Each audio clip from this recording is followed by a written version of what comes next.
Have I ever mentioned how much I love the 6th generation of video games? You know, PS2, GameCube era stuff. Like, most of my favorite games came from this generation. Luigi's Mansion, Mario Sunshine, Sonic Adventure 2, Soul Calibur 2, Metal Gear Solid 3, Devil May Cry 3. Dude, developers were cooking hard during this generation. And speaking of Devil May Cry, that whole series started here and birthed the hack and slash genre. Probably one of my favorite genres. And that brings us to the topic of this video, the 2004 revival of Ninja Gaiden released for the Xbox. This is probably my favorite hack and slash series that isn't Devil May Cry, and no one talks about it. Like, they just released a new one, and no one online is really talking about it that much, at least from what I've seen. So I guess I can try and contribute to the weirdly small amount of reviews for this game. So, first off, what was the original Ninja Gaiden? Well, Hidden Man's Side Story was a game series from the late 80s, starting with a kinda clunky beat-em-up for arcades, and a side-scrolling torture device for the NES. It got a few sequels and 10 million different versions on other consoles, most of which are completely different games. But eventually the series kinda died in the early 90s, with the last game released being a kinda SNES remake of the first 3 games. In 1999, Team Ninja finally started working on a next-gen Ninja Gaiden project. While initially planned for Sega's Naomi arcade board, they eventually moved to the Sega Dreamcast. And then the Dreamcast died, so they moved to the PS2. But then the director, the late Tomonobu Itagaki, tried the development kits for the Xbox and was like, "Holy shit! This is actually awesome!" And so he pushed for it to be on the Xbox. Itagaki designed the game with violence in mind to appeal to Westerners, along with making the game feel smooth and, most importantly, hard as balls. Before we start though, I should mention I'm not playing the original 2004 version of Ninja Gaiden, but instead the 2005 updated version, Ninja Gaiden Black. Because, you see, back before DLC and updates were normalized, companies would just re-release a game again, sometimes on the same console. So yeah, Black is a definitive version of the game, adding content from the Hurricane packs, which were DLC packs from the game that added improvements like Quick AI, new enemies, and camera control, because the original game had no camera control. In a game from 2004, Black is generally considered to be the best version of the game, and was added to the Xbox Series X via backwards compatibility. The only issue is, Black isn't the most accessible version of the game. Now, that is Ninja Gaiden Sigma. I'm just gonna write here, Ninja Gaiden Sigma is just weird. So it was an upgraded version of the game made exclusively for the PlayStation 3, originally. And it wasn't directed by Itagaki, and well, it just makes a lot of confusing changes. The upgraded graphics look fine, I guess, but I feel like they kind of mess with the aesthetic, and some of the new UI isn't as striking as the old UI. Also mini tangent, but they've changed this main menu UI like 4 times for no reason, and I don't know why. Back to Sigma. The more important changes were the random, odd changes made to streamline the levels, which barely feel like they cut out something unnecessary and usually just consisted of them taking semi-interesting puzzles and just replacing it with a mediocre combat encounter. Even worse, they force you to play as a new character who just isn't fun to play as. But perhaps the dumbest change is that they just randomly changed some of the soundtrack. Like, why? It's not all bad. It's got uninverted camera controls, quick healing, and like, you know, it's the most accessible port of the game, and it's a fine way to play it.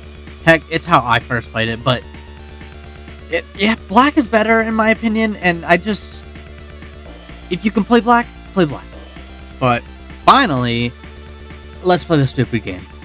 So, we start the game with it playing the main theme while showing off these cool combat demos. After we press start, we get the most 2000s techno music I've ever heard. Sigma replaced it with this rock music. Let's start a new game. The evil dark dragon blade. So the game starts with a little cutscene talking about The evil dark dragon blade. An evil sword so evil and so that wielding it could turn you into the devil incarnate. The opening also talks about the dragon sword, the good sword used to slay black dragons and used by the Hayabusa ninja clan. The current holder of the dragon sword is Ryu Hayabusa. And what's he doing right now?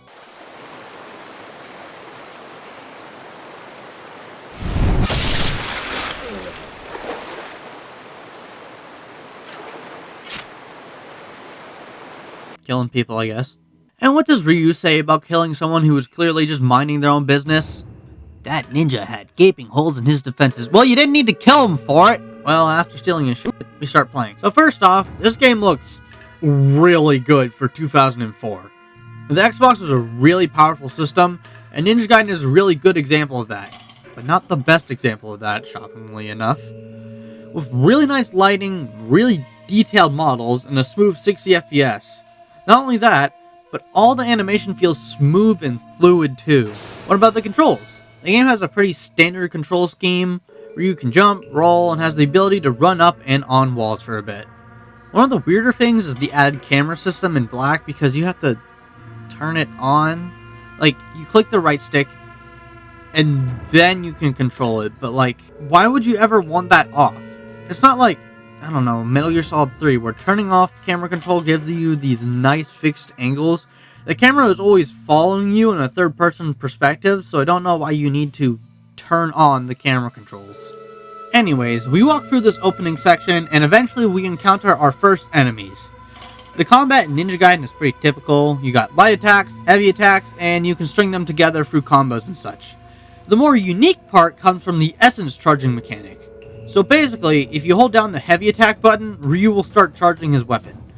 In the original version, he just kinda holds it like that, but in Black onward, he can very slowly charge up to 2 levels. And when you release, you do this ultimate technique, which usually insta-kills. The more interesting part comes in the fact that the yellow essence, the game's currency essentially, can be absorbed to bring you up a level of charge. So if you absorb 2 of them, you get an instant ultimate technique at the cost of losing the currency you could have gotten. If the game didn't reward you for performing constant UTs by giving you one of these big yellow essence orbs, which generally gives you a lot more currency, it unfortunately makes spamming UTs a very dominant strategy. Not enough to break the game, but I feel like it doesn't use the risk versus reward angle it could have as well as it could. That being said, the game is still hard as balls. Enemies are aggressive, and you're going to need to be constantly blocking, because enemies are going to be constantly attacking. Holy shit! Xbox reward points! What was I talking about? Oh, right, Ninja Gaiden, man. The game isn't just combat focused, it's got a good bit of exploration in it, too. You'll often have puzzles and a lot of platforming in between fights. The puzzles aren't anything amazing, but the platforming's alright, even if I don't know, I feel like the controls can be a little finicky at times. Also, you gotta backtrack and go out the beaten path to find stuff like health upgrades and such. I like this non-combat stuff too. It reminds me of DMC 1 and DMC 3. I kinda wish some newer hack and slashes could come back to this style and, I don't know, make something really cool out of it. But enough about the mechanics, let's get back to what we were doing. After the opening section, we reach a ninja fortress, and at the top we find an old guy with nunchucks. And this guy is our first boss. And for our first boss, he's pretty good. He blocks a lot, and so you have to wait until he's open to hit him. And if you just spam attacks, he can grab you and wreck your shit. The only thing he's really weak to is wall attacks, and even then, he'll start blocking those eventually. Just not as much. Thankfully, you don't have to deplete all of his health, and eventually the fight finishes, revealing that this was just some kind of training between Ryu and his uncle Mirai. Was killing the other ninjas necessary then? Anyways, they talk and stuff, something something power, something something The evil dark dragon blade. and Mirai says this after hearing about The evil dark dragon blade. It is a shame that such a sword must go untouched, such power unused. Yeah, that's not suspicious at all. Then Ayane from the hit series Dead or Alive 2 shows up, and we find out that the Hayabusa village is being attacked. Chat, I think the Hayabusa village may be a little cooked. This stage introduces the whole Nimpo mechanic, which are essentially just big magic attacks you can use if you have the ammo for them. There's not much to them, and I usually just use them as desperation moves if I want to do big damage fast. We get a bow from Ayane to— oh shit, my finger slipped. Oopsies. But Ayane warns us about a dark samurai and that we shouldn't attempt to fight it. The bow is kind of weird in this game. Basically, Ryu will start aiming in third person, then you need to move the analog stick to switch into first person. There's no reticle, and it's just like that. It's not too bad, and I feel like I can reliably hit what the game wants me to usually. Except for these dog shit horse riding enemies, they can go f*** themselves. Ironically, the boss of this level, which is a demonic horse riding guy, is easier than the enemies, since he stops more often, and you don't really need to use a bow to hit him. After him, we head further into the village and find the dark samurai Ayane was talking about. And of course, attempt to fight him. In the Sigma version, you actually do have to fight him, and yeah, it doesn't go very well. So Ryu dies, I think? I don't know. And that evil samurai steals The evil dark dragon blade. Then a hawk shows up, Hawk-Tua, and then Ryu didn't die, I guess. I don't know, he gears up in this new ninja suit, and he learns that the attacker was named Doku of the Vigorian Empire, and with the Emperor wanting— The evil dark dragon blade. and thus, Ryu sets out to Vigor on an airship for vengeance. Unfortunately, Vigor doesn't really like outsiders entering their country, and the second Ryu gets close, they spot him and basically go, "Alert! Alert! Non-Vigorian spotted! F***ing nuke his ass!" And then they also just drop some fat dude on the airship, so yeah, you gotta take care of that. Starting with this level, you can start upgrading your weapons with whatever essence you got. With this, we also get one of the best sword moves in the game, Flying Swallow. It's generally just a really good way to safely get close to enemies, and it can sometimes cut their heads off and insta-kill. This move is so good, it's nearly overpowered. Nearly. Eventually, we unlock the doors by destroying the generators, and we go fight the fat dude. He explodes, and we crash land in Tyron after Ryu finishes aura farming. So starting with this level, every level of the game is interconnected. It's a neat little feature that makes the game feel even more explorative, and Tyron is like a central hub you visit multiple times and backtrack to. Anyways, the police are after us for some unexplainable reason, so we kill them. But more importantly, Ayane tells us to head to Han's bar to get more information on Doku. Through the way there, we pick up a stone tablet, go for this cool clock set piece, and run into the Black Spider Ninjas, a rival clan who also want The evil dark dragon blade. so we're gonna periodically run into them every now and then. We also find the windmill shuriken and Xbox Lord! We reach Han's bar and Do you have a ticket for the party? fortunately we get one from the old shopkeeper, but I guess it didn't matter anyway because a giant monster started attacking the bar. Inside the bar we see this woman in BDSM clothing. Her name is Rachel. Ryu asks her about Doku. She says he took her sister from her and leaves. Also, we learn that those monsters are called fiends, and this dude with this mysterious dope attack shows up. That's about it. So after Rachel's unhelpful info, we decide to head to the monastery in search of Doku.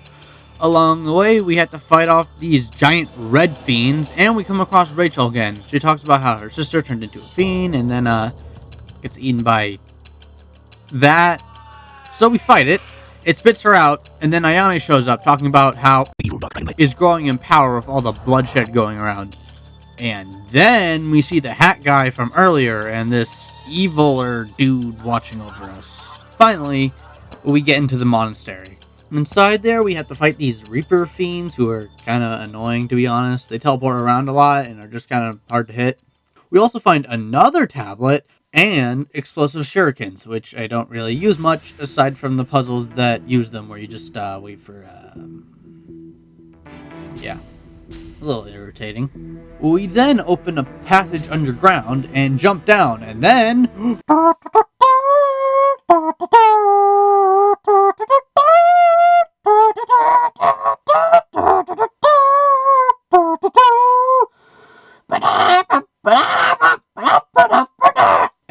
in the ruins, I gotta say, the atmosphere here is really great.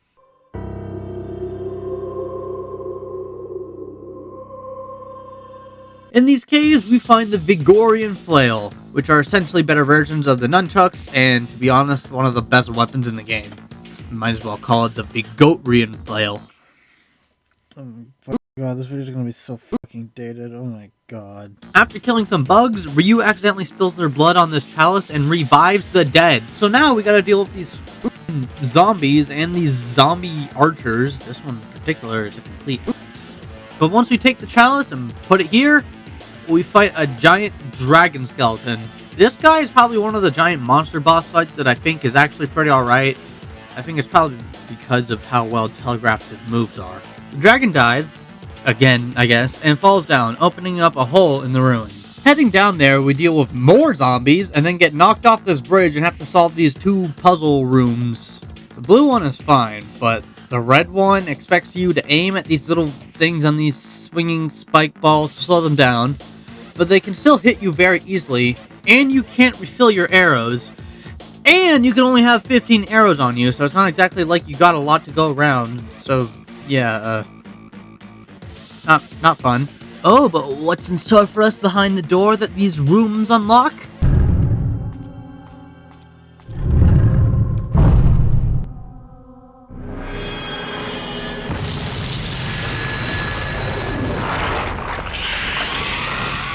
Him again. So you kill him again, and we take the skeleton key from the hit video game Mario Party 2, and then the place floods, and we end up back in the church. And then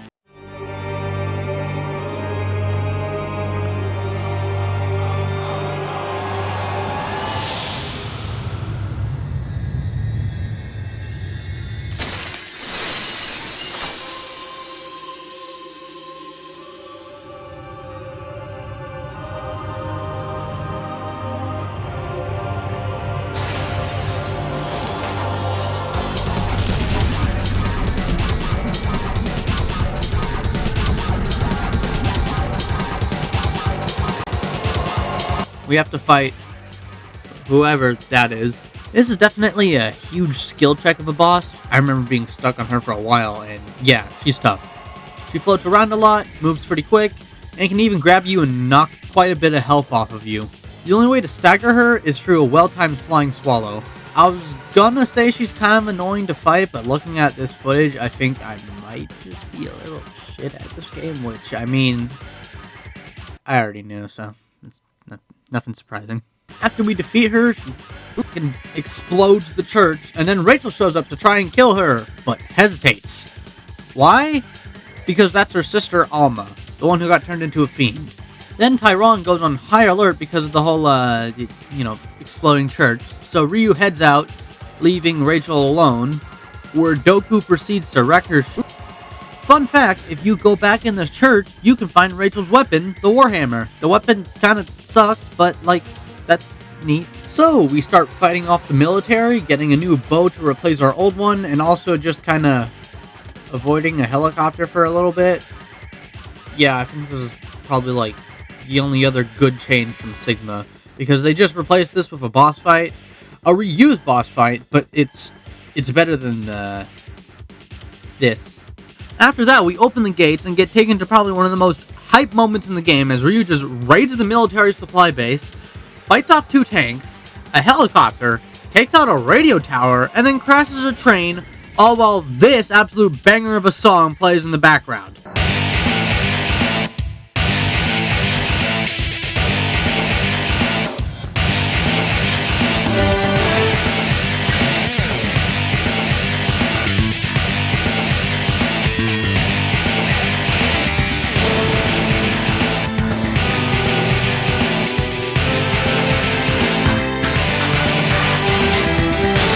After all that, we head into this aqueduct. Wait, that's not how you spell the word. Gee, I sure hope I don't have to fight a phallic-looking worm boss right now.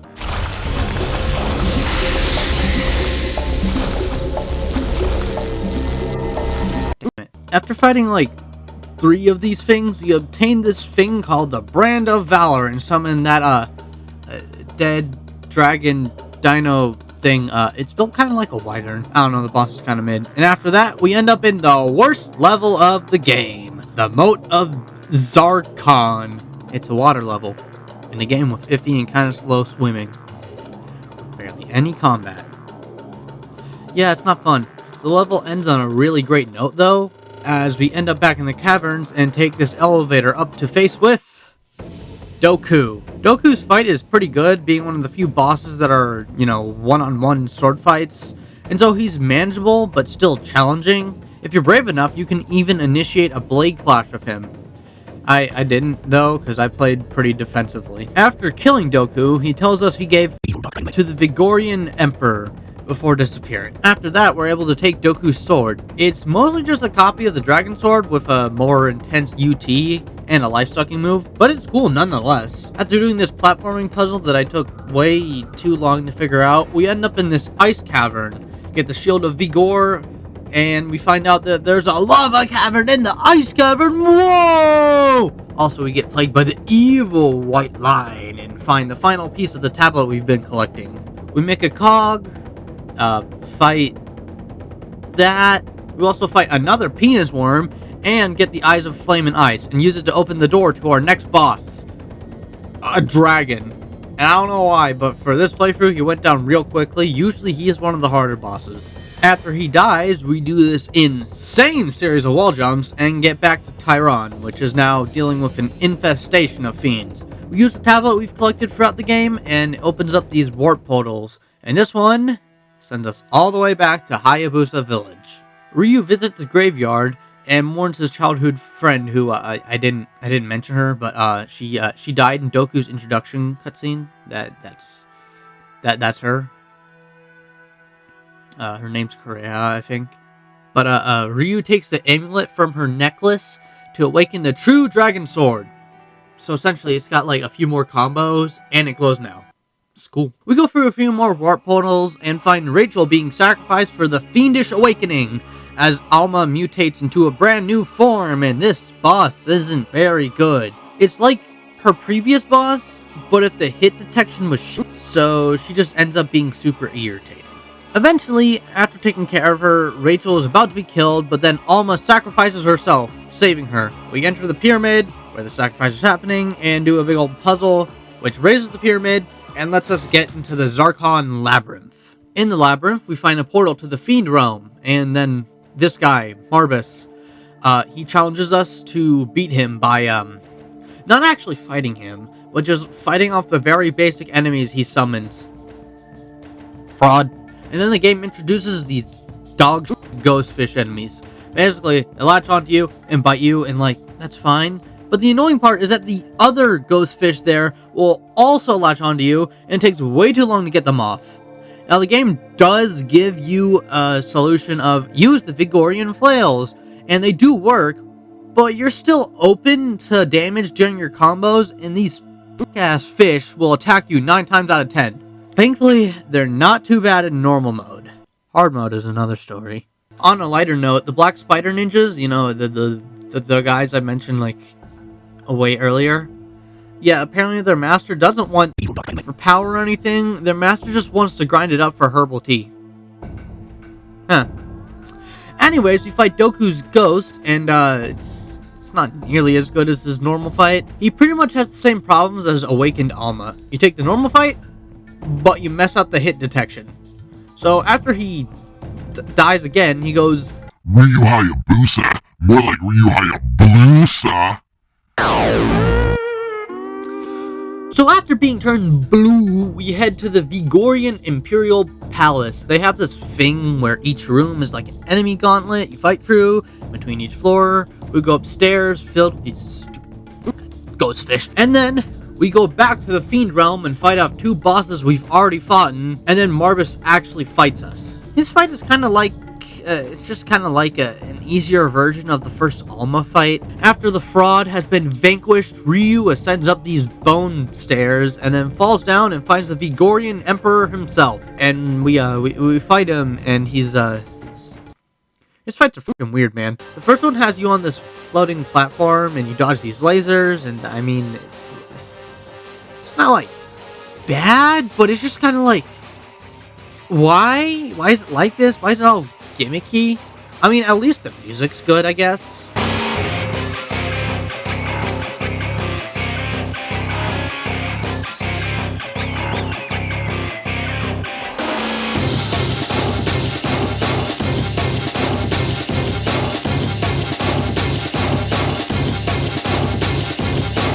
The second phase is less weird, but like it's not great either. They basically turn into this demonic skull thing, and you just kind of shoot at it for a bit. It's just a weird way to handle these fights. But after that, Ryu gets unblued, and we retrieve. And after a difficult platforming section, Rachel shows up and helps us out of the Imperial Palace. Then the evil guys from earlier show up. Remember them? The guy with the sick hat, Gamov, and the other one, the Dark Disciple. I didn't mention this, but like they kind of will like show up from time to time, watching over us, and yeah. Due to all the bloodshed, it's more powerful than ever, and the Dark Disciple takes it and then kills Gamov because he can. And oh shit, he's Mirai. You remember Mirai, the guy from the start? Yeah, I guess he was evil all along. Could you tell that this story was not the game's priority? But obviously, we gotta fight Mirai, and after all the frustrating or just boring bosses from the Imperial Palace, Mirai's final boss is actually pretty good. Nothing amazing, but it's a fun little one-on-one duel. The only issue I really have is that his grab isn't well telegraphed, but that's already a game-wide issue. The best part is the music, though.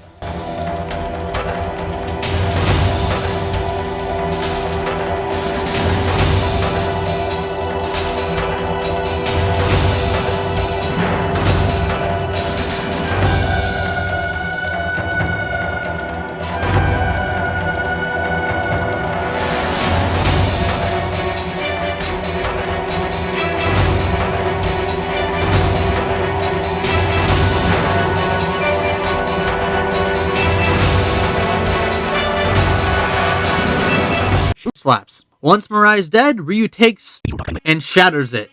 Rachel then gives him a white girl stare, but because Ryu gets nervous with eye contact, he turns into a bird and leaves, and that's it. That's the end of the game. We do get a nice post-credit scene of Ryu returning the amulet to Kureha's grave. But yeah, that's it. Game over. So this game kind of rocks.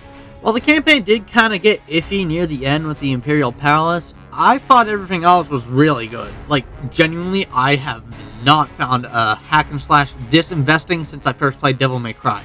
These stupid ninja games became my new hyperfixation. Not only is the combat just like really good, but the exploration was pretty phenomenal too. It got the reception it deserved too, getting great review scores. And you know what? For 2004, this is probably one of the best hack and slashes out there. Pre-DMC free. Heck, there's still stuff to do after beating the campaign, such as extra difficulty modes and a whole mission mode in black. And you get some really cool outfits from these. The red muffler is my favorite one. I would 100% recommend picking this game up. But what if you don't want to spend $600 on an Xbox Series X?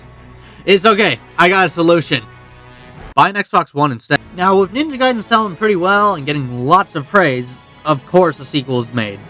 Now, I may review Ninja Gaiden 2. I am kind of feeling in the mood for it, but I'm not going to definitively say it or not, because last review, I hinted at talking about Soul Reaver, and, if you couldn't tell, I didn't. So, I think I'm just not going to tie myself down to reviewing certain games, except for Castlevania, which I'm still doing that retrospective, okay? I'm just taking a small break from it, so I don't burn myself out. But, anyways, see you guys next video!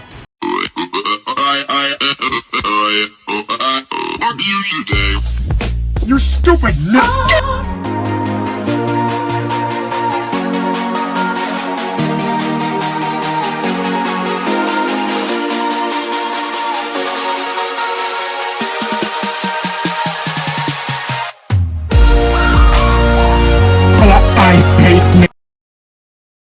That shit is fucking trash, dog. Get the fuck off the airway.